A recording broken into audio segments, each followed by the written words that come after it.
पूर्ण भारतात म्हटलं तरीही चालेल, पावसाळा आला किंवा खमंग काही खायचं असेल तर आजी पणजीपासून एकच पदार्थ होतो, तो म्हणजे मिरची भजे किंवा वेगवेगळ्या प्रकारचे भजे. भज्यामध्ये तुम्ही करताल तेवढे प्रकार कमी आहेत. तर चला तर मग साध्या सोप्या पद्धतीचे हे मिरची भजे कसे करायचे ते पाहूया.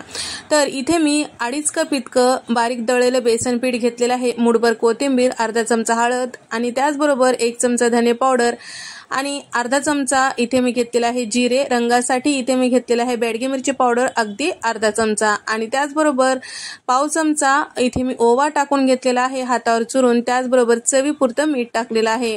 लागेल तसं पाणी टाकून आपल्याला हे पीठ छान असं मिक्स करून घ्यायचं आहे, गुठळ्या राहू न देता.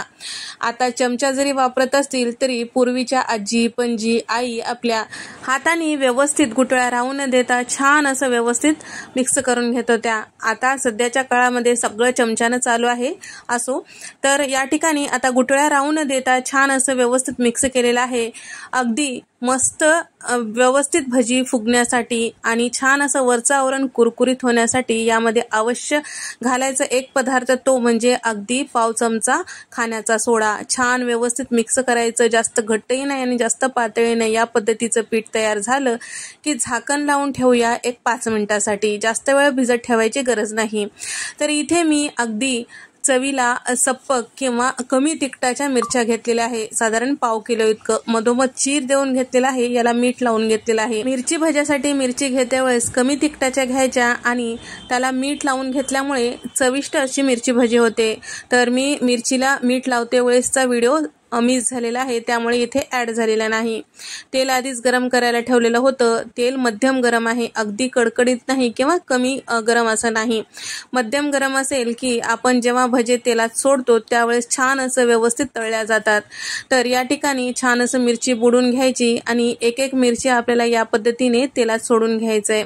कढईत जेवढे मावतात त्यापेक्षा एक कमीच टाकायचं, म्हणजे व्यवस्थित आपल्याला आलटपालट करता येतो. तर या ठिकाणी तुम्ही बघू शकता साध्या सोप्या तरी देखील मस्त रुचकर असे हे मिरची भजे आहेत. तर या ठिकाणी आता कढईत साधारण 4 ते 5 जेवढे मावतील तेवढे टाकून घेतलेलं आहे आणि थोडंसं आकार धरलं की आपल्याला हे आलटपालट करून छान रंगावर येईपर्यंत तळून घ्यायचं आहे. तर तळते वेळेस गॅसचा फ्लेम मध्यम ठेवायचा, फार मोठा नको. तर मोठ्या गॅसवर तळताल तर हे कच्चे राहू शकतात आणि अगदीच कमी गॅसवर तळताल तर तेलकट होऊ शकतो. त्यासाठी मध्यम गॅसवर तळून घ्यायचं आहे. तर या ठिकाणी अशा पद्धतीचे केलेले भजे जर तुम्ही खाताल तर तुम्हाला नक्कीच आजी पणजी आईच्या हाताची चव तुम्हाला नक्कीच जाणवेल. त्या हाताचं प्रेम वगैरे सगळंच तुम्हाला लक्षात येईल अशा पद्धतीचं भजे खाल्यानंतर. तर पूर्वी जास्त हॉटेल नसायचे किंवा जागोजागी जे छोटे मोठे हॉटेल असायचे त्या ठिकाणी असे भजे नक्कीच असायचे. असे रचून ठेवलं की वाटायचं की लगेच घेऊन खाऊ का असं वाटायचं.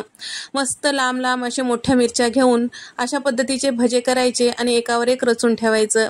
काही मसाला नव्हता, काही नव्हता, पण चवीला मस्त लागत होता. तर पूर्वीपासून पावसाळा आला किंवा कोणी पाहुणे आलं तर काहीतरी चमचमीत करायचं असेल तर नक्कीच भज्याचा बेत होत गेला.